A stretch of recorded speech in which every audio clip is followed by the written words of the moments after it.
Hey, welcome along, everyone. I'm just trying to get a couple of things here, so excuse me if I'm a little bit distracted. We have with us this week, we're going to have a chat with Kevin here from Basqueland in Spain and Chris from Hopfully in Ireland. We're hoping that Andre from Zmashka in Croatia will also be joining us, but he's a little bit delayed, it looks like. But we'll go on and we'll see what's happening. Thanks, guys, for coming along. You're welcome. Thanks for having us. 1 second. Thanks for having us. Oh. Well, it's a pleasure to have everyone. I'm just hoping that 1 second that these are all starting off. Something's going wrong already on my multicasting to everything else, but I'll worry about that in a while.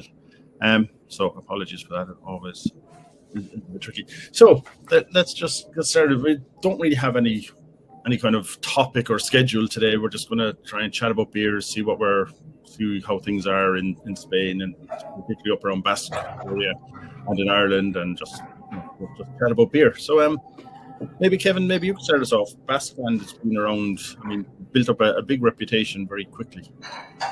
Oh, thanks for saying that. Well, we started 6 years ago. We're about 6.5 years in.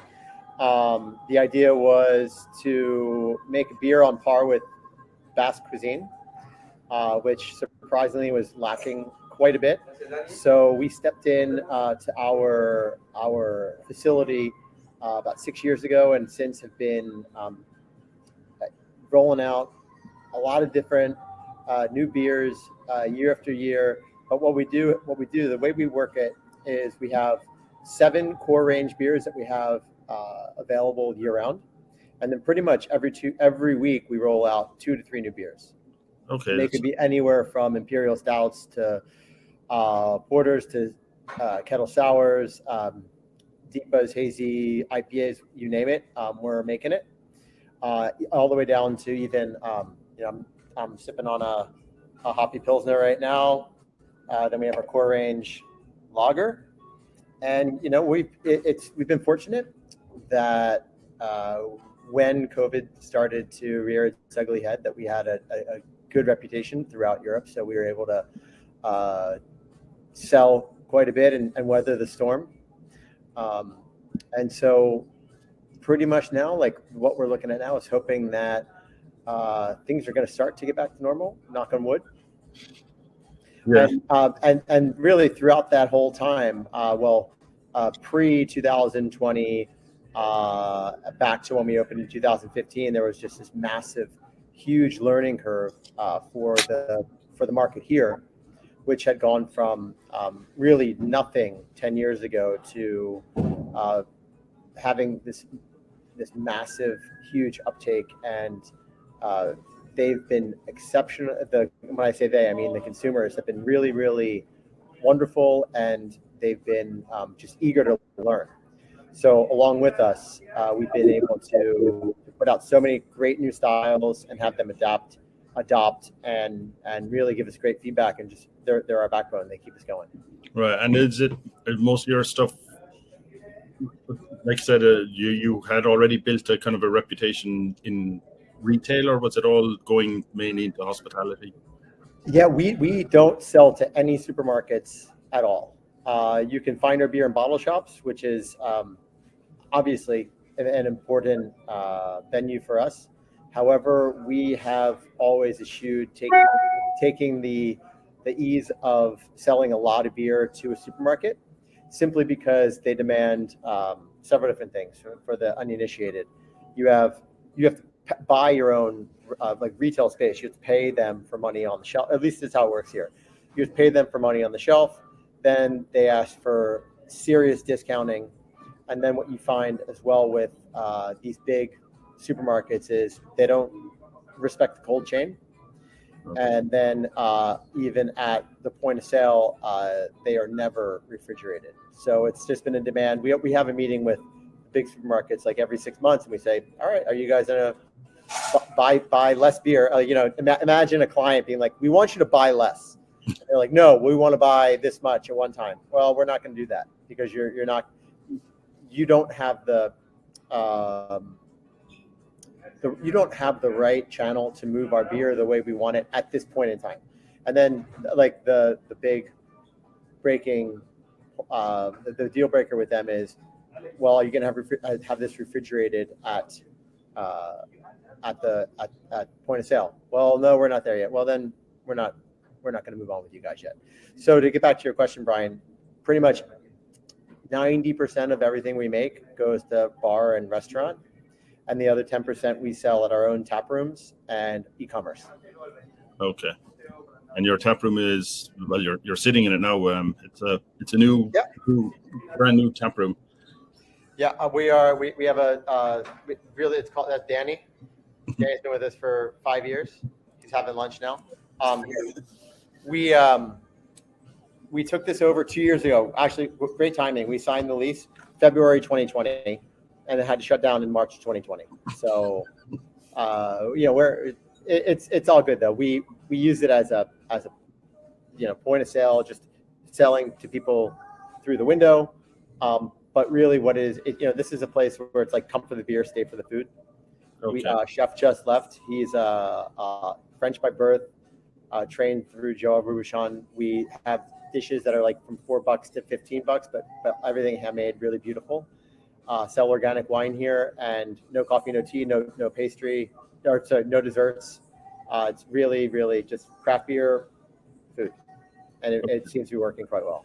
And do you have some way then that someone comes in and orders food, you recommend the beer, or they come in, they order beer, you recommend food to go with it, or do you just have? Well, the good thing is when we opened the bar, we already had a built-in clientele, so they were going to come in no matter what because of the beer.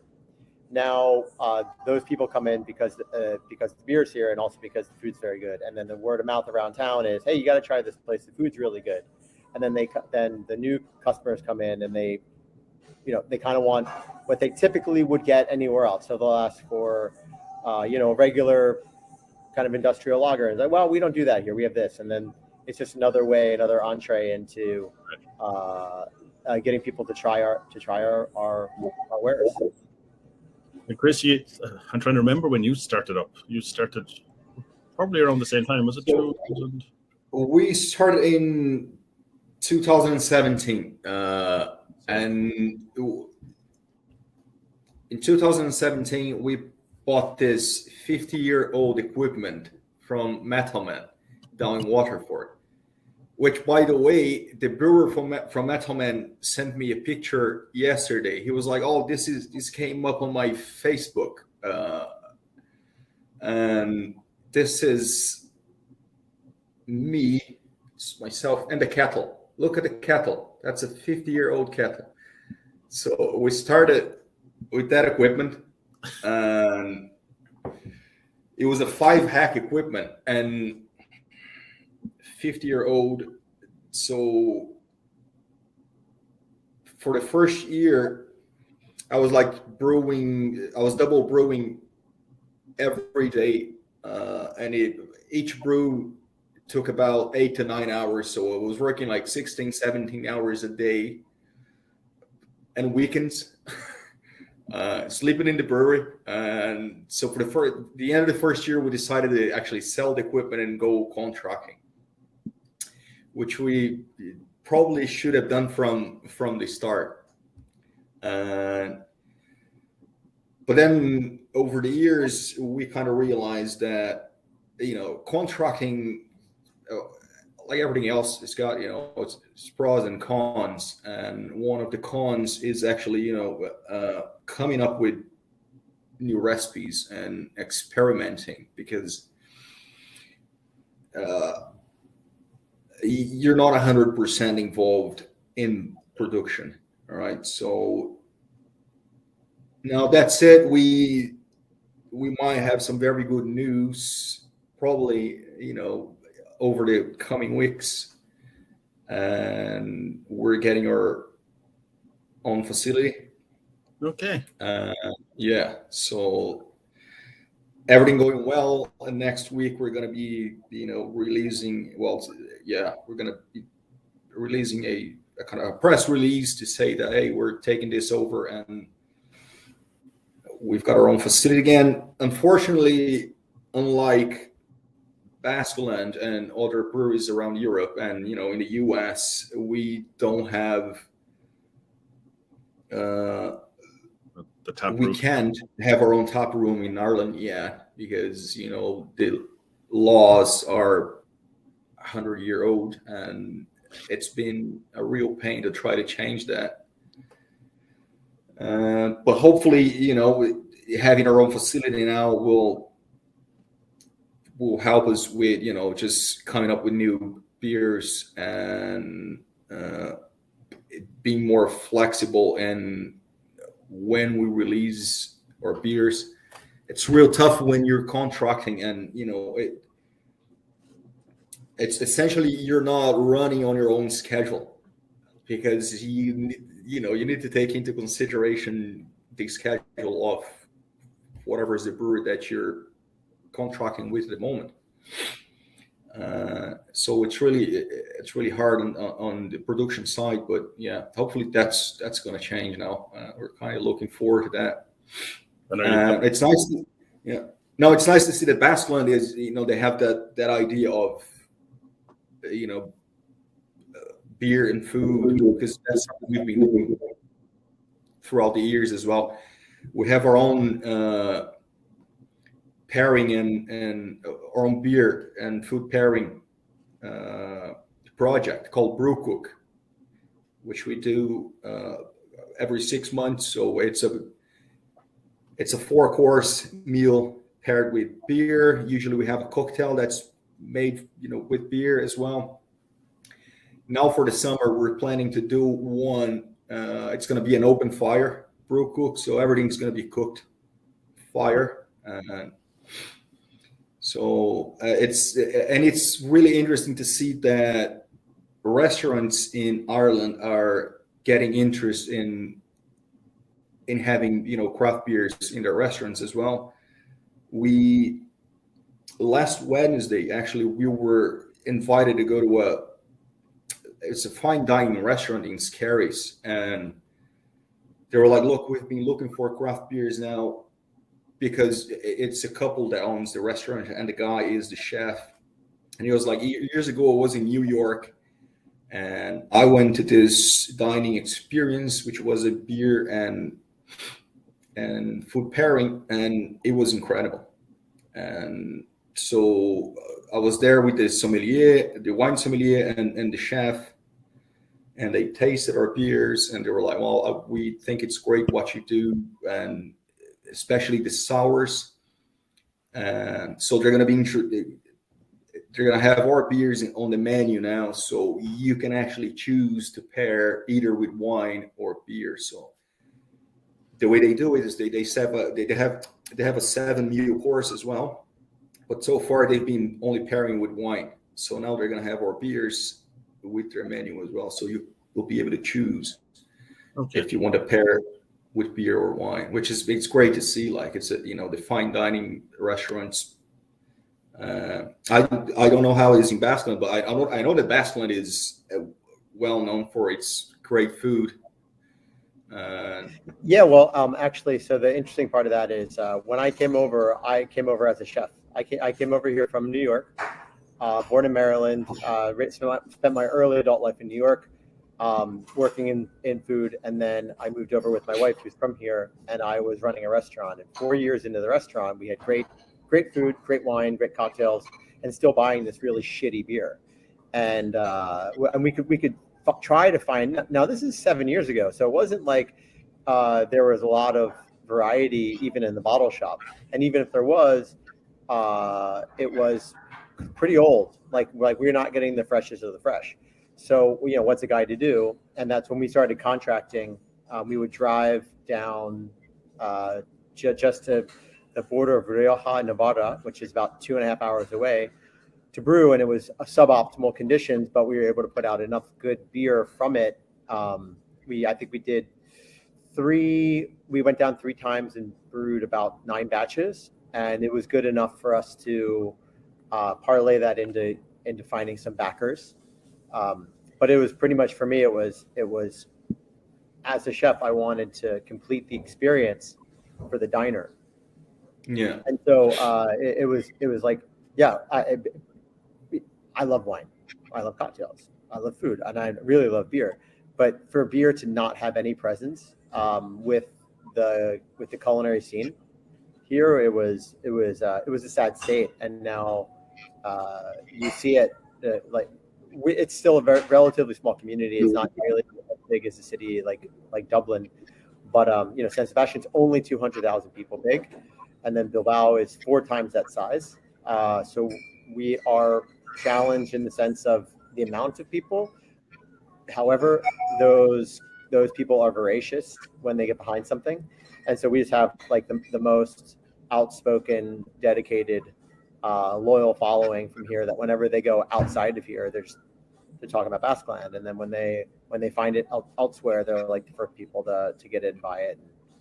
So it's there. Getting back to what you said, Cristiano, about contract brewing, it's hard. It's absolutely super difficult. And then when we decided to open, we opened without 6 years ago. We opened without any kind of true plan to have a tap room, and then we just kind of cobbled things together. It's very grassroots. At some point, you just don't have the money to do everything you want. So conversations I've had with other brewers, it's you either decide from the outset that you're going to be a production brewery that eventually segues into hospitality, or you're going to be a brew pub that eventually segues into having a production facility. But it's very hard for anybody, at least in our sector, to do one or the other only. And but as long as you start in one and you segue to the other, like that's fine, because then you do see the benefits of higher margin. But imagine you already have a successful running production facility, but then you can pad margins by selling 10-15% to direct to consumer, or vice versa. It's all right. We have a brew pub. We're going to create these we're going to get these extra margins and eventually roll that into production facility, because we can't sell enough beer out the door. Yeah, that makes sense. But do you figure you have to sit down and figure out which way you're going first? You can't. You have to decide that you're going to be the brew pub first and focus on that, or going to be the brewery first and then maybe the other. Look, it's always good business practice to know what you're doing. And with hindsight, I can say that we always wanted to be able to have the tap room open from day one. But when we open with 4 people, one guy's brewing the beer, and he did for 1 year straight. He did every CIP, every brew, every transfer, like everything. One guy, right? And then we had one brewing assistant helping him, who then also doubled as our packaging guy, and then me trying to handle, getting the brewery off the ground from a accounting standpoint and from running the business, and then my other partner Ben Rossi, who was doing all the sales. So when you're done when you've gone in at 7 a.m. and 6 p.m. rolls around and it's drinking time, do you want to open the tap room? And that for a while it was like, all right, let's get our feet beneath us before we say we're going to do that. It was only about 6 months until we opened, and then it was like February here at night with our massive door open to our warehouse in an industrial part of town. And you're not having foot traffic come by. Like, people have to figure it out. But we had said, all right, let's keep the door open because someone will come in. And eventually it just caught steam. But it took a while. It took a really long time for that to catch on. But also because we never had whenever we did have any extra cash, it went into paying the hop bill or buying a new piece of machinery. It wasn't going into our grassroots tap room, which still to this day, I mean, there are some other guys that are outpacing us in the sense of like having a really, really pretty tap room. But they a good friend of mine runs Gross Brewing, which is no more than 5 kilometers away. Smaller facility, but they've said we want to do more of the brew pub route first. And so they have a kitchen on site. They have all these things. So I'm in our standalone tap room, but at the brewery, like we never decided to do that because to have the kitchen, because it was going to change all our licensing and activities and permitting, and we already had a lot of people around us kind of mad at us because we were attracting so many people. So then we didn't want to like tip the scales too much to even have like the restaurants pissed at us too. So it was very calculated. Like that's the extent of what we're going to do now. Right. Yeah, when we started in 17, there was this bill actually going to the bill for the top rooms for the brewers to be able to have their top rooms in Ireland, and that was back in 2017. So in our warehouse, we always had like a little spot that we were kind of dreaming, that's going to be our top room. That's going to be our top room, and we sold the equipment. We've been contracting for 3 years. We're getting our new facility, and we still can't have a tap room here. So it's always been a dream, but it's not something that we can, actually do, which is kind of sad. And so one of my partners, actually, he's from Spain. He's from Barcelona. So from the very beginning, we always had, an eye in Spain, and we're like, maybe we should, just. That dream of a tap room, maybe we should just go to Spain and open a brew pub there instead. That hasn't really gone away, that idea still. So it might happen in the near future, I'd say, because it's something we'd like to do. We think there's a special thing about a tap room, and having your customers coming to your place and tasting the beers straight out of the tanks, it's and I guess from the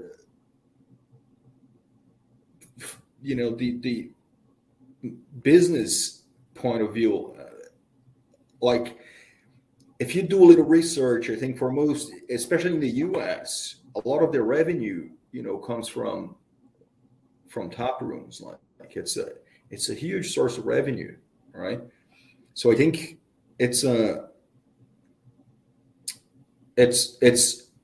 great thing if you have the opportunity to have a tap room. And is it that you want a tap room, something like that, with a focus on food as well? Is that like something? Yes, absolutely. Yeah. Oh, it's like the thing that we have to remember as Cristiano, I'm assuming you're Italian by birth. Is that right? I am Brazilian by birth. My family is from Italy, though, so I'm both Italian, Brazilian. Yeah. Yeah. Okay. So I do not look Basque in any way. I'm Filipino descent with German blood, born in Maryland, and now I live in the Basque Country. Right. So the thing is, but the wonderful thing about it is we have a global perspective, and when you look at like what the States does, you say, hey, that would be great. Let's do that. And you can absolutely imitate that or mirror that in any way you want. But the fact of the matter is 1 in every 5 beers sold in the United States is craft. In Spain, it's 1 in 100.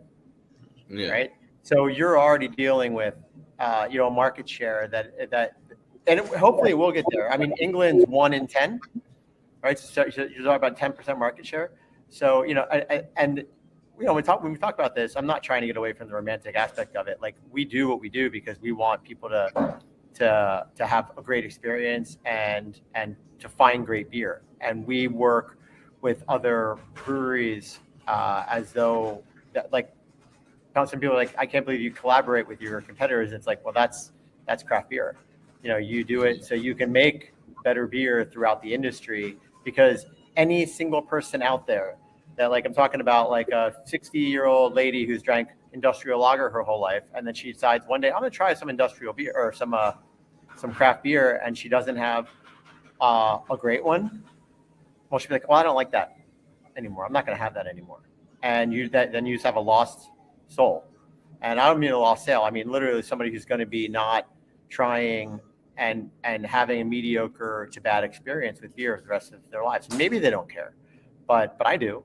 And I want that to be I mean, that's what we do here. I mean, I'm looking up at one of my staff members here, and I mean, he will talk someone's ear off until they are convinced like that they are going to have a great experience with this beer and try to understand it. And even if they don't understand it, like think about the amount of flavor that you're getting, not even just what you're tasting if you don't get it at first. Yeah, does that mean, like in your core range, does that mean that you feel like you have to have something like a lager that you can guide someone into? Like you're not going to send them straight off to a sour beer or something if all they've been drinking is lager. Well, we have to make lager, or else all our brewers would quit because they wouldn't drink anything else. No, it's our number one consumed beer by us. And then even when we do like we have a hoppy pilsner, it's like people fight. We have this deal like when we pack, if a beer is overweight or underweight, it doesn't make it to general consumption. But we call them HQ beers, and that means that the staff can take them home, and they will fight like tooth and nail to get the HQ lagers and the hoppy pilsners and stuff. Yeah, but all joking aside, it's because you need that door to enter for some people who aren't going to, even if we have the best West Coast IPA or the best New England IPA, some people who've never had it will not get it, even if it's like a 4.8 unicorn on Untapped. Like they're not going to understand what it is they're tasting. So they have to start somewhere. Yeah. So for us, it starts with our core range. Pretty much goes lager, American Pale Ale, hoppy American Amber, West Coast IPA, hazy IPA. Then we have a gluten-free gluten-free West Coast. Then an oatmeal stout. Right. So all really accessible beers. But sometimes you could see somebody taste the West Coast and like, well, I'm not ready for that. And then you give them the lager, and then like, okay, and then they can try the pale, and they can reintroduce themselves if they find it interesting enough. And then you got the beers for the aficionados, the beer geeks. To be honest, we love them. But they're looking for those 30 gram per liter dry hop, 8.5% double IPA, and that's not for everybody. Yeah. But we always have one in rotation. Yeah, and that's interesting because we recently just released. It's a white label lager that we are brewing for a restaurant in Dublin. They have it's two restaurants. They have one in Dublin, one in Dunleary, and they invited us to do a food and beer experience. We had a fun night there, and then they were like, "Look, guys, we have this Japanese lager on top, but we would like you to, come up with a white label lager for us." I was like, "Oh, that's interesting. Well, let's do it." And then I brewed it. It's like a classic German. And when I tasted it, from the bright beer tank, and I was like, "Oh, I wish I had brewed that before because it's just so good. It's like a good lager. It's just so good." We're brewing that for them now, and I'm like, "Oh, we're thinking of introducing that to our core range now." Actually, like, "Oh, let's just can it and sell it." Lagers are underrated a lot, I think. People go you were saying, they go for the extremes a lot of the kind of get into it. They want something new and extreme all the time, but there's nothing with a good lager. You have to have that for balance. Because if you're even for me, I'm like, we like I said, we have a massive range, but I could reach for a 6.1% West Coast gluten-free beer and be super happy because it's so light and crisp and West Coasty, and then jump back to a lager, and then jump forward to a DIPA, and then when that gets too much, go back to lager. It's a great palate cleanser and refresher, and that's just how I think the market and how people like the craft beer drinker is thinking about it, because how often can you sit there and session an imperial pastry stout and then a double IPA? And this is like one of those things. I won't go on and look at Untappd because I start to get angry because of comments. But it's like, and because the comments like our lager is very, very good, and there should be a weighted scale for lager on Untappd. But you see somebody who had imperial stout, double IPA, and then the lager, and they're like, yeah, I was hoping for more. And it's like, well, your mouth is completely demolished right now. Like, it's not supposed to be, keeping up with those beers. It's supposed to refresh your palate so you can go back and have more of those other beers. But what we see here now is there's such a high demand for lager, and especially in the restaurant realm, because it's not a meal in and of itself. Yeah, it kind of goes. I mean, I suppose because it's lighter as well, it can go with everything. Whereas, like you said, a pastry stout or something, you're going to be somewhat limited in the food you pair with it, I guess. Right.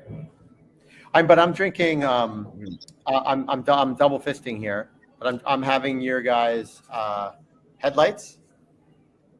Yeah. And I didn't even look at like 6.5%. Excellent. I if drinking it, I probably would have guessed even like slightly lower, like 6.2, because it's so well integrated and easy drinking and hoppy and just so you know, traveled really well, really nice and fresh. Great aroma. So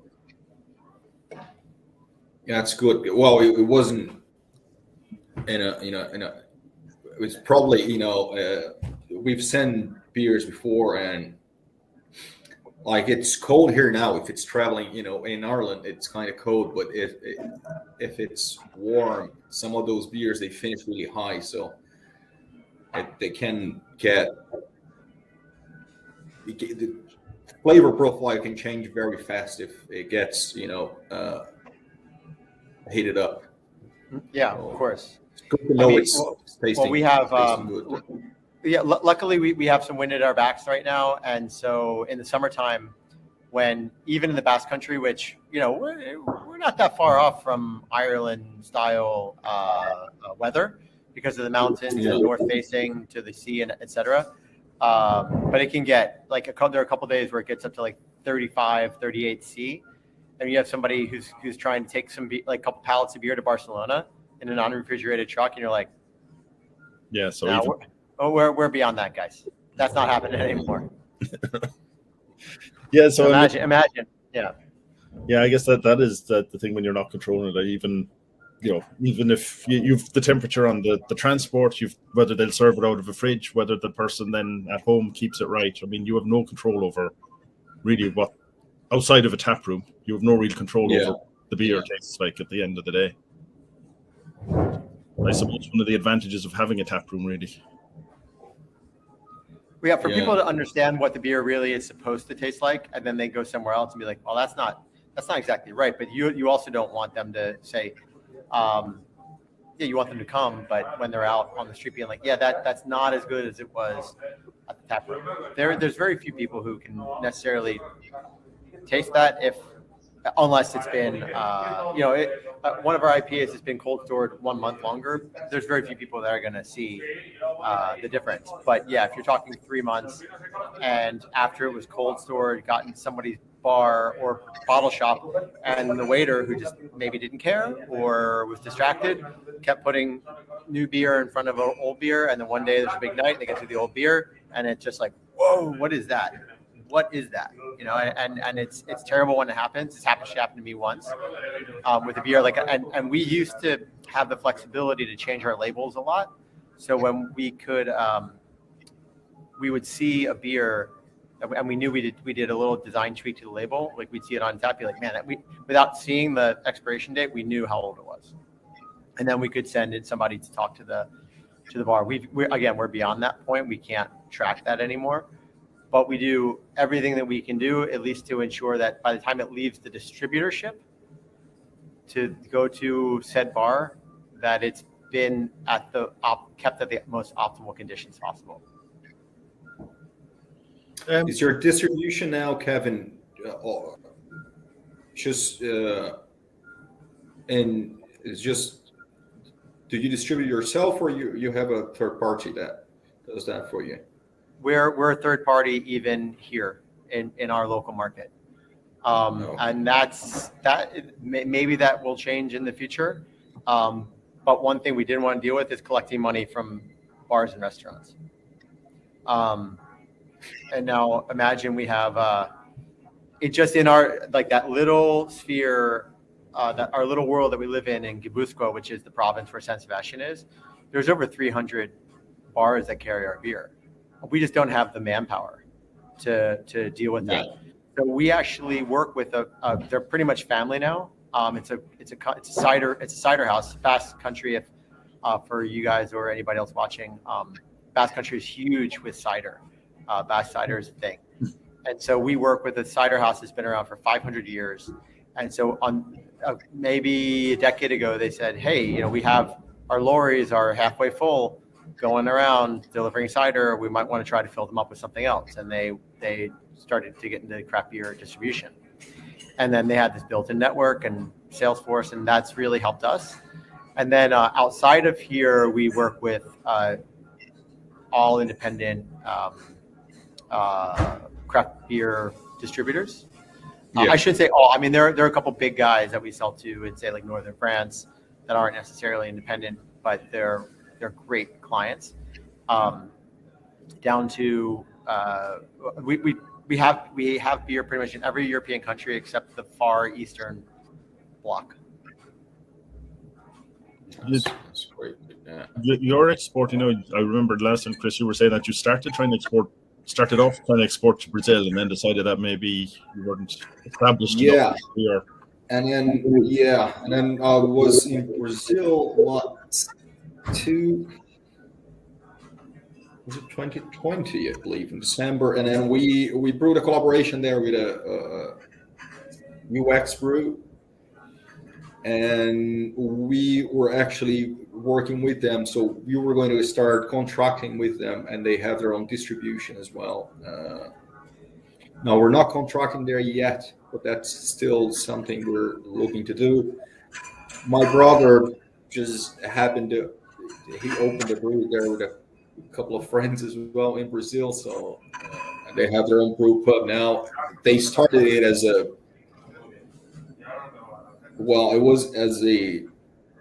they're like four friends, and they were like, oh, we all like beer, so why not, start getting a small brewery. They started with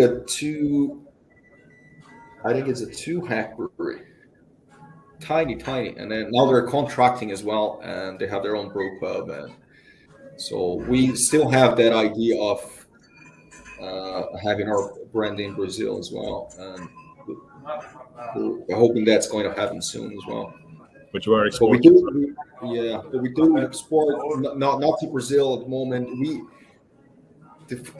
In 2019, we had a shipment going to Brazil, and the shipment was going through London because we were going to, the importers in Brazil were going to bring it together with a shipment that they had ordered from Thornbridge, right? So we shipped the beers to London, and the driver forgot to put the paperwork on the pallet. So what happened is that it was the pallet, the truck was, stopped by the border control, and they took the pallet out. They called us, and then they couldn't find the paperwork. We sent them the paperwork, but it took us 3 months to actually move the pallet. And by then, the Thornbridge beers had, sailed already, and we were like, okay, that's not going to happen. We can't send it now.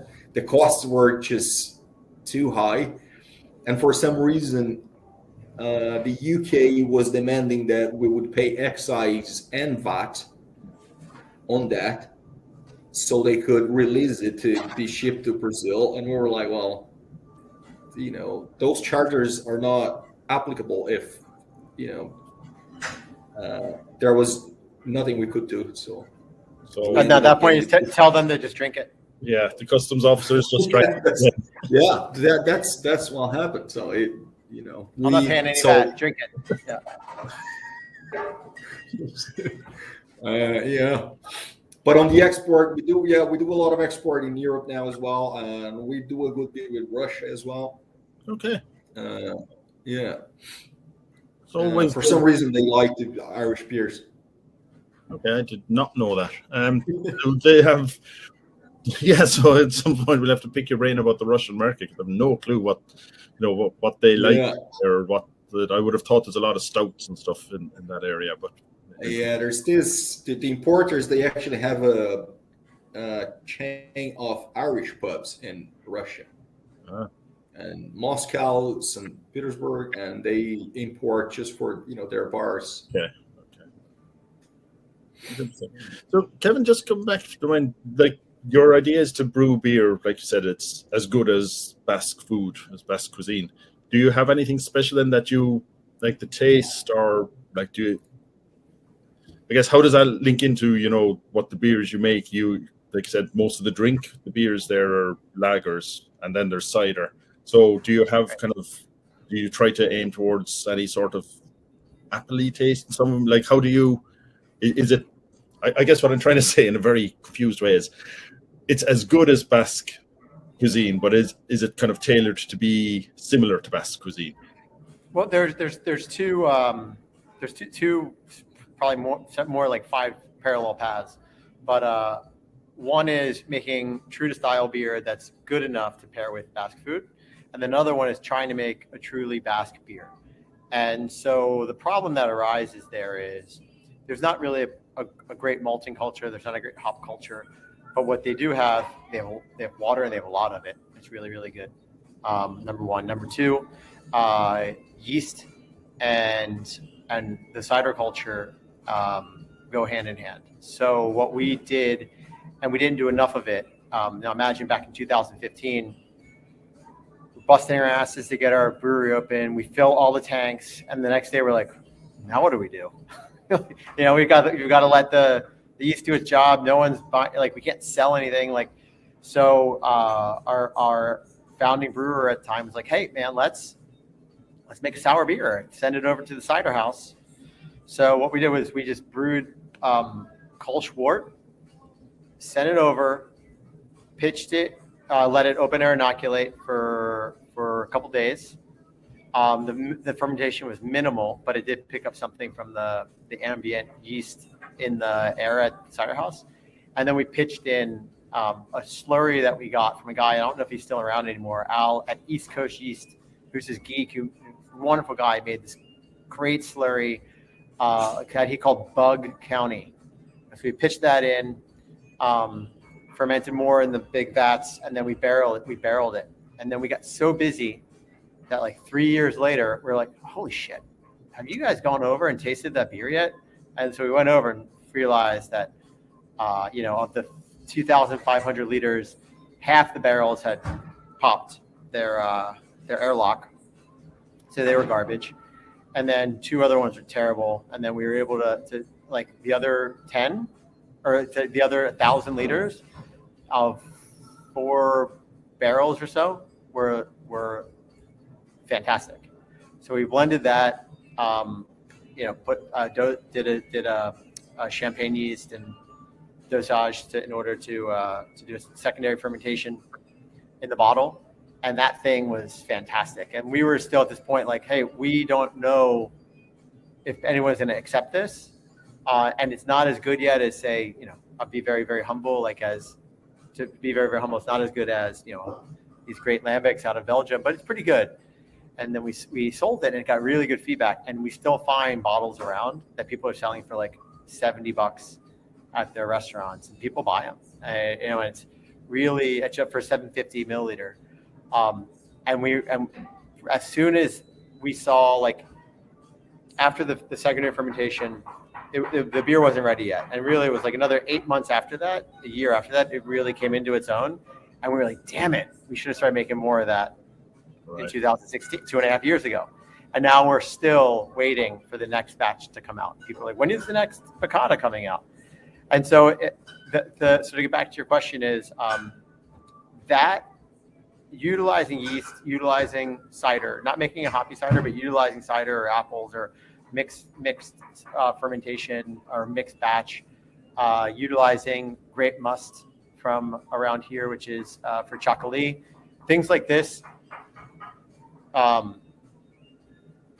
Those flavors have a common denominator with cider and with the local wine, and people are much more apt to take that on than if we were to just give them like a super funky like Cantillon style beer. Like they would think that is like a cider rather than a sour beer. There's no correlation to beer with that. Okay, and so it sounds like that's a path you want to go down more on, that mixing in with the ciders and that. 100%, yeah.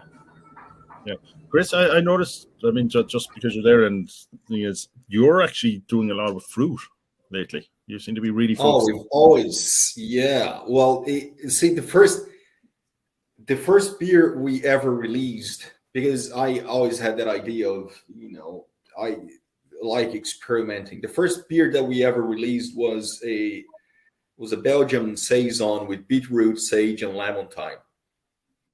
And adventurous first, yeah. And from then on, like, I've been using fruits and herbs and vegetables all along. So the beer that Kevin is drinking there right now, that's the Nisox. That's the second year that we released that last year, and now this year again, it's a mango IPA. We've been using a lot of fruits. Like last year, we released a label called No Cars, that it was a sour series that we had.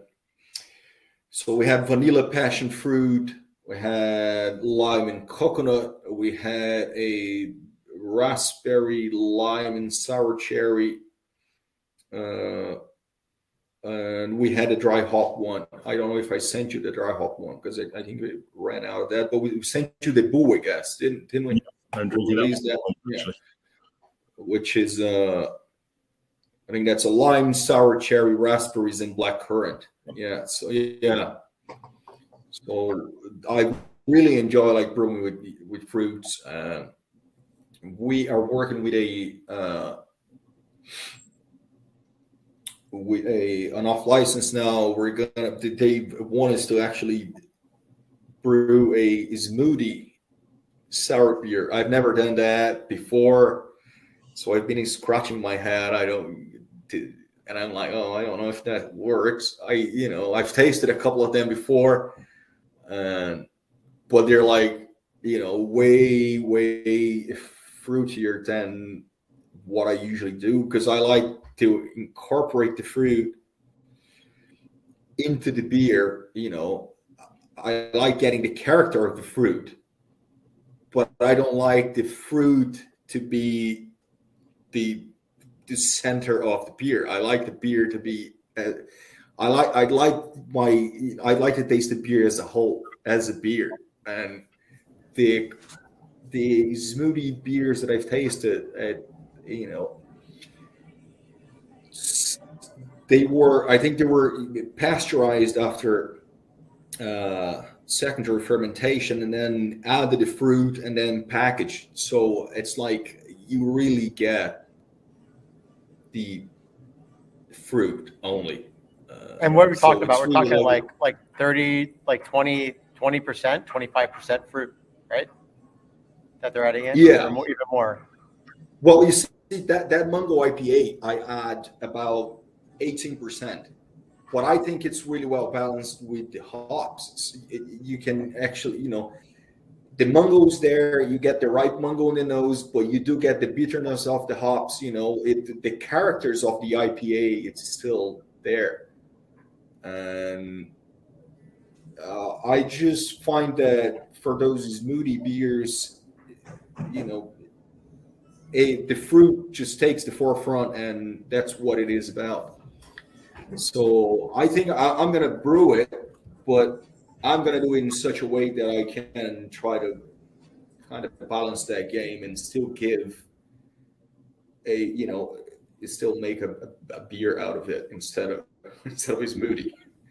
So, but I think it'll be interesting. Yeah, it's going to be a challenge. And is that going to be easier in having your own place, or you'll be able to experiment? Oh yeah, for sure. Right. Yeah, no. The only problem with that is that even with the own place, like we don't have a pilot kit. So whatever I come up with, I need to at least brew 25 heck. So that's a lot of beer. That's a lot of fruit. And if it goes wrong, it's a lot of beer down the drain. So your new kit's 25 hectoliter. Yeah. Oh yeah, we're not that much different from ours. What size is yours? 30 heck brew house. 30 heck ladder ton, and then 40 heck in the kettle, just for a little extra room for boiling and whatnot. Yeah. So we'll knock out 2,500 and for one brew, maybe a little bit more depending on what it is. But for any of our hoppy beers, I should say any of our hazies, we're really going to get down to a yield of like 2,000 liters. Yeah. And then anywhere between that and 2,500 for a lager. So yes, similar size. Yeah, right. It's a good size kit to work with. Yeah, it means so. It's just those experimental brews that it's hard to, whenever I come up with something I'm brewing for the first time, I'm like, oh, I hope it goes well. Yeah.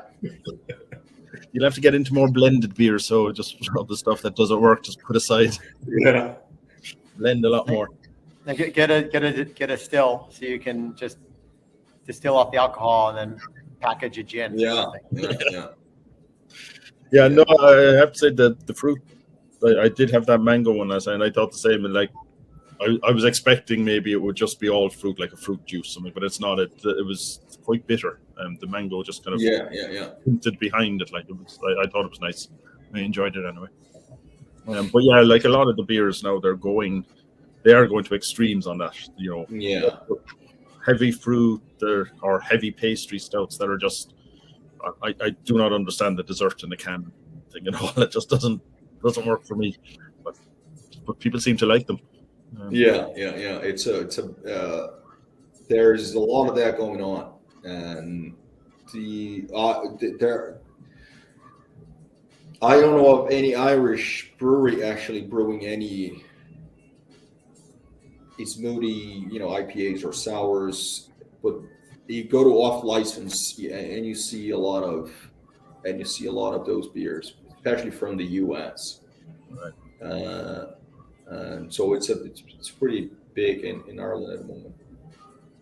Yeah, but I suppose up where you have enough around you, well, you did say you do a pastry sour or a pastry stout. So are they popular up there? They wouldn't seem to match in with the kind of the cider. Yeah, they're exceptionally popular, but also because not all of it goes to here. Okay.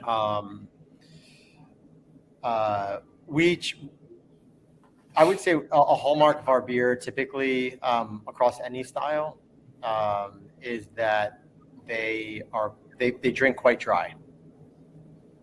Asterisk being when we make something that is, pastry stout, we're talking like 30 Play-Doh or something. It's pretty massive. So you're looking at it can get and up to 12% alcohol. So it's like have chocolate adjuncts or things like this, or marshmallow or things. There is part of the segment that wants that, and we don't always try to meet what the market wants, but what we try to do is make a really interesting, drinkable beer. And so when we do something like that, all of it typically now, because winter we have more of them, but typically we'll have one in rotation because of the demand for it. And if there's demand for it, we want to make a good beer. But then also, like recently, we just made a Russian Imperial Stout, no adjuncts whatsoever. Really, really pretty. We have a porter that is coming out at, I think, 5-7%. Maybe it might be slightly more than that, maybe 6%, but like a sessionable dry porter. We don't really say that there's not one style that we're not going to make, but whatever style that is, we are going to try to make. It's going to be the best style we can. Yeah. So, yeah, Chris, like, how are you planning your facility now with that? You know, are you planning like you're going to be building or brewing bigger batches, or you're going to be brewing more often? I guess, are you? We're going to definitely be brewing more often. We're going to definitely be experimenting more. And one thing that I want to do is to do a bit of, barrel aging as well. It's something I've always wanted to do. I really like sherry. Like last night I was drinking sherry. My partner, she doesn't like it. She loves the wines, but not the sherry. She thinks it most of the time it smells like socks, but I love it. I really like it. So I'd like to do some barrel aging work, especially with wine barrels and sherry barrels, and yeah, that's something that we're looking forward to do, because we haven't been able to do that obviously for forever, because doing barrel aging while contracting is just there's something that you should definitely come to, Cristiano.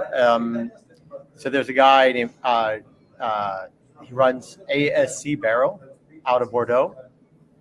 Alex Sacone, have you ever met him? No, I haven't. No. Crazy guy, really, I think anybody who just spends their life in barrels or yeast, and for that matter, or anything, it's just, they're fucking crazy. Sorry, they're crazy. But he's a great guy, and he's having the Barrel Summit in Normandy this year in June 3 and 4, and we're definitely going up. We buy all of our barrels from him exclusively. Never had a problem with one of his barrels. He does quality checks on it first.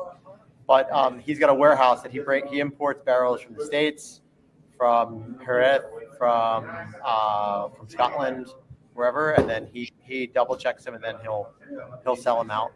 But like I think you should definitely put that into your calendar, and I can send you offline that information. But yeah, like we've been slowly building our barrel park for years. We have about 54 barrels. Yeah. And one of the most interesting things that came out was one time we put in an Imperial Stout into a still wet Oloroso barrel. So it came. They didn't want the bodega, who cannot be named, is a good bodega. They were like, yeah, but we don't understand what you're doing, so just don't use our names. I'm like, that's fine. But like we put the beer in at 12%. It actually went up to 14 because that's how much sherry was in the barrel that we got, and it was gorgeous, absolutely beautiful. Like sherry's, I highly recommend experimenting with that. And then also because it is a little bit high ABV, you're going to have less problems with any bugs or things like that. It's going to be a much more well-cured barrel. That's good. Look, if you can send me that info offline, that would be awesome. And did you say it was June 3rd? Is that it? June 3 and 4. Myself and one of our either our head brewer or our lead brewer will go to do a chat about it. Yeah. We work really, really closely with him, and he actually just recently sent us four barrels, because he has the office in Bordeaux and another office in Tel Aviv, and he sent us 4 mini barrels that were filled with different honeys, and so like we just filled them up. We're going to see what comes out of them. Yeah, but really fun guy and trustworthy. So recommend him. Yeah. So that's really something I'm looking forward to do. To do some work with barrels, because we haven't been able to do so far. So yeah. Yeah. When you're doing the barrels, do you, like you said, you're obviously there's a certain amount where it's just luck. You put it in, you know what was in the barrel, what it smells like, what was in there, and you decide what beer to put in. Do you do a lot of blending afterwards, or do you just take what comes out and hope for the best? Hope what comes out will be nice, or do you do a lot of blending afterwards? No, there's definitely blending for sure, and then because we're already putting in a fermented beer, like a fully fermented beer, and we're really just getting some character out. Okay. The blending is not necessarily going to change too much because the uniformity of the barrels. However, and also we're talking pretty small lots here, so like 1,000 liters. We have yet to have opened one of these barrels that's like, oh yeah, that's garbage, let's throw it out. As opposed to the wild fermentation barrels, of course, you're going to get some crazy variation and stuff that just is slow or over or completely infected, and you can't use it. So you're just adding in the flavor that was of what was in it before. Yeah, exactly. And what we learned as we went was, if you can, because we don't always have that luxury, but as you go, every barrel, if you put in 11% and then beer, and then you decide to put in 9%, that 9% is not going to get what the 11% got out. What you should do is like you put in every fill, you need to put in something higher alcohol. Okay. Because the solvency of the alcohol is a solvent, and it's going to keep extracting. But if you go to 14 and then you decide to put in a 9, it's a great holding vessel, but it's not going to get very much out of the wood. Right. So, like I can't think of one instance where we were like, let's take that barrel and toss it because it didn't work out. No, but it's maybe we use a little less of one, but I can't think of one time where we just had a crappy barrel. And you rely on it. You kind of specify to him what kind of barrels you want, or do you just take, like, he knows what you brew and he kind of sends you up something on spec that he thinks you'd enjoy? Or well, no, absolutely. We go through exactly what we want. So we just started a couple months ago releasing beers that have been barrel aged at least 6 months up to, if not over a year, and it's called Barrel Works, and it's called A Journey Through the Woods. So different wood. So right now we're about to release a refurbished French oak barrel that used to hold Semillon, that was then shaved, retoasted, and refurbished. So probably there's very, very little taste of Semillon, but it's almost as though it's a new toasted French barrel with just a touch of wine nose to it. That was deliberate. That was something we asked for. Another one is bourbon. Another is rum. Another is port. Another is sherry. So, and one that was really cool we got was ex-bourbon, then filled with maple syrup, and then the maple syrup was sold, and then you had this barrel that was then had touches of whiskey, but really predominantly fresh maple syrup. You smell the barrel from the outside; it smells like a pancake house. It was really cool. Right. Yeah. And are you? Just a question there, Kevin. Do you mostly experiment, or your barrel aging is that it's dark beers predominant, or do you do different styles? And let's say, either whatever a saison or an IPA, maybe. How do you go about doing your barrel aging? In-house, it's all black beer, and then over at the cider house we have barrels with saison, but like farmhouse saison. We have Yeah. the Becata, which is a mixed fermentation wild ale, as well. Simply because we don't want to have any problem with any wild yeast in our clean beer facility. Cross-contamination. That's it. But you We do would- experiment with not only with dark beers, but with Yes, saisons and the farmhouse ales as well. Yeah. Exactly. More of the farmhouse stuff. We haven't done a barrel aged IPA or anything like that. It's always been repitched with some kind of like a lactobacillus or something, something like this. Okay. Yeah, so I was wondering, we're over an hour now, so I better let you go soon, I suppose. But just wondering, is there any, like we kind of touched on there, is there any sort of beer that, as a brewery, you think you couldn't release, that you want to release, but that you think your market just wouldn't handle it? Or do you just say, I'd throw it out and see what, I'll jump in. There are certain beers that we can't make because no one wants them. And like, for example, like we do really like nice, super dry, funky saisons, but that don't have, unless it goes through the barrel aging process, unless it's fully wild, it's going to have this like really nice, deep, sour quality. The standard saisons just don't sell. And we don't want to sit on them. Yeah. Even though we could, because they're not going to, because it's a saison and it's going to probably get better anyway. Some traditional stuff like kind of English styles that are not of the moment right now. Brown ales, things like this, like it's really hard to sell.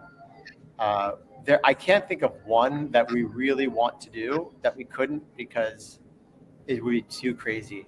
I actually think if we found something that was exceptionally crazy, maybe we would think people wouldn't accept it, but they would, because it would have to be good, and we wouldn't sell it if it was just garbage, of course, or even anywhere below our standards. But we're really, we have the luxury now of coming up, being very creative, and pushing the envelope with styles because of who we have in house, the staff, to say this isn't going to work, this will work, this is going to work. And then even though many of the things we make are the first time we're going to make it, it goes through a check and balance system through brewers. Like, let's just say we put them all together, there's 30 years of brewing experience right there. We're not going to have a bad beer. Right. How would you? Like on our side, I don't think there's, same thing. I don't think there's anything we couldn't release. But,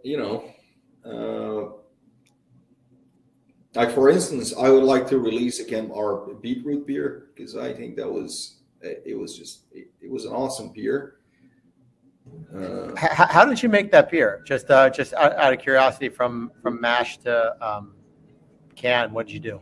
So when we brewed that beer, we had like the 5-hack brew kit. So I've used 10% of beetroot puree in the I was in a whirlpool.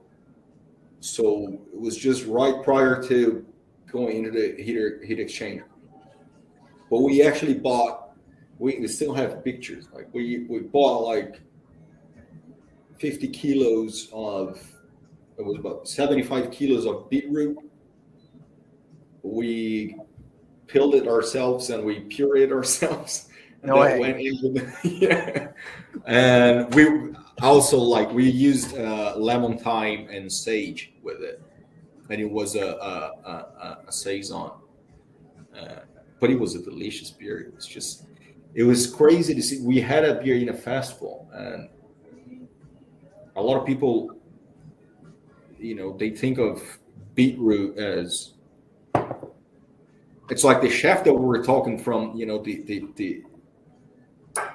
the restaurant in Scaries. He was like, when I told him about the beer, he was like, look, I have a lot of beetroot in my dishes.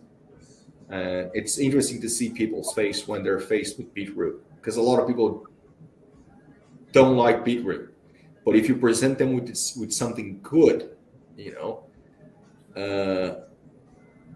that looks good and tastes great, you can change your mind. And so what you would get from that beer was like the earthiness from the beetroot, and obviously the color. So it was great, and it worked really well with the sage and the lemon thyme. It was essentially a savory beer. So we would like to release that again. But that said, market-wise, you would have a hard time selling an Irish red ale in Ireland if we were to brew one. Right. Yeah, right. Yeah. That's one of those styles like we can't get away from doing it, and we don't want to. One of our core range beers is a hoppy American amber. Yeah. And so, but here in Spain, there's people they're like tostada zombies. Tostada means like toasted beers. It's like tostada. I just want a tostada, and you have to give them something, right? So now what they're looking for is this double malt thing, and it's called a thing because I would never drink it. It's like cloying, sweet, almost to the point of like being like a Belgian double, but really not made well in any way, and just cloying, etc. And then we make ours, which is it's just a little touch of Tor factory notes, like from a handful of caramel malts that are in it, and dark malts, and then we dry hop it with Simcoe, and it's super balanced. It's gorgeous. But if it wasn't for like the people who just want toasted beer, like red, like amber beer, we probably would have dropped it because it doesn't call enough to the beer geeks. But although like Danny would correct me if he was he's actually here right now and he's looking at me like I'm gonna kill you. Like I love that beer. Now he says that beer is like one of the best food pairing beers. He's like, Danny, what would you pair a hamburger with? Round amber. What goes best with this? A round amber. Like it's a great, and it's true because it's only 5%. Like a touch of hops, this malt character, like is really round. It's such a good beer, and I forget sometimes how good that beer is, but it's not one of those things where you're not going to change the world with that beer, with that style. Yeah. We see a lot of breweries outside Ireland brewing it, and the guys from Jamaica, they have an Irish red ale, and we released one at the very beginning as well, but then we just dropped it because it's a hard to sell beer in Ireland. Yeah, it used to be popular once upon a time. I don't know when it stopped, like Middix and stuff like that. Well, I guess his Middix is still popular. Yeah. There was one there. I went up to Hagstravaganza with the White Hag back in 2017. I want to say I was there. Yeah. Did we meet there? Actually, no, we didn't. No. No, because I remember like there was a guy from Coney Island Oyster Company, and he had his stall set up at I don't want to make any enemies with Irish people, but there were all these different stands, and every stand of like the curry or like where the sausages or whatever, lines and lines and lines. The guy with the oysters, we had visited him the day before, and they were and I know oysters. These oysters were 10 out of 10. No one wanted them, and I walked up to him. I'm like, dude, what's going on? Why does anyone want your oysters? He goes, Irish people don't eat oysters. And I was like, what? And all of the other brewers, like Lervig, Beavertown was there at the time, whoever, they all came over, and we just sat there.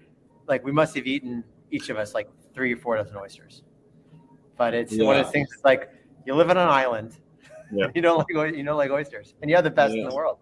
They were having the paella instead. They're having the paella. They're having the paella. Yeah. But so, except in Galway, they have an oyster festival, but I'm not sure how. That's probably the only time oysters feature anywhere. It's full of foreigners, I'm sure. Yeah, probably, and it seems to, unless there's Guinness or something, then people will take it. That's what. Where are you based, Brian? Well, I'm actually I'm originally from Cork. I'm in Brussels now. Okay, wow. So but I'm originally from down in Cork. So go ahead and drink a Dre Fontaine or a Cantillon for me tonight. All right. I have a few a few lambics around, all right, somewhere sitting. I've actually got one from Hofton Dormal. I think technically it's not a lambic, but it's a Whiskey Creek, which I'm looking forward to opening sometime soon. He makes some really good kind of spontaneous beers, so I think that's good. But yeah, Belgium was the first time I came over here. I didn't really have much of a clue about beer, and then you gradually educate yourself. You kind of have to. Yeah. So I did do that. I remember my very first time I came over, and it went from Ireland, where it's like 3.5% pints, all night, to drinking Duvel and then falling off the chair. It wasn't into sipping at the time. That's happened to the best of us. Yeah. Listen, guys, I'm going to let you go. Thanks a million for your time.